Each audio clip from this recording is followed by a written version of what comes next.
اللهم لك الحمد عدد خلقك، لك الحمد زينة عرشك، لك الحمد مداد كلماتك، لك الحمد يا حبيبي حتى ترضى، ولك الحمد إذا رضيت، ولك الحمد بعد الرضا.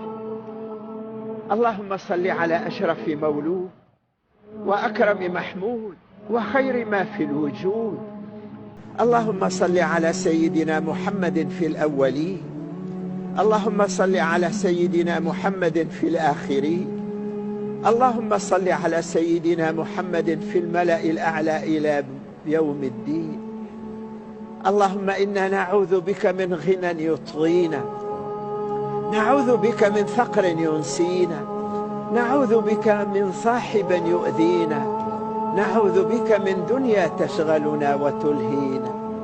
لحظة في رحاب قدسك يا الله خير لنا من الدنيا وما فيها. في رحابك الأمن والأمان، في رحابك السلامة والإيمان. أي كرم منك أن نجلس بين يديك، نناجيك فنسمعنا، نسألك فتعطينا، تطل من عليائك تقول يا ملائكتي أما نظرتم إلى من أحبوني، أما نظرتم إلى من جلسوا في رحابي يذكروني، أما نظرتم إلى من تركوا الدنيا وجاءوني. يا الله اجعل هذا البلد آمنا مطمئنا رخاء سخاء، وسائر بلاد المسلمين. يا أكرم من أعطى، يا أكرم من أعطى، يا خير من سئل. نعوذ بك من الموت وكربته، ومن الهم وحزبته. يا الله يا كريم، أليس فينا عبد مؤمن إن قال لك يا الله قلت لبيك عبدي؟ أليس فينا أمة مؤمنة إن رفعت أكفها إليك وقالت يا الله قلت لبيك أمتي؟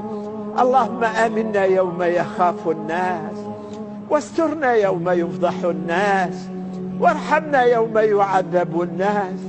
يا حبيبي إني أحقر من أن أرفع إليك أكفي فأدعوك فتستجيب، لكنك أنت الذي علمتنا الدعاء، وأنت الذي وعدتنا بالإجابة. اللهم لا تخرجنا من هذا المكان إلا بذنب مغفور، وعمل مقبول، ودعاء مسموع. أجب دعانا بكرمك مولانا. وآخر دعوانا أن الحمد لله رب العالمين. وصل اللهم على حبيبك ونبيك محمد وعلى آله وصحبه وسلم.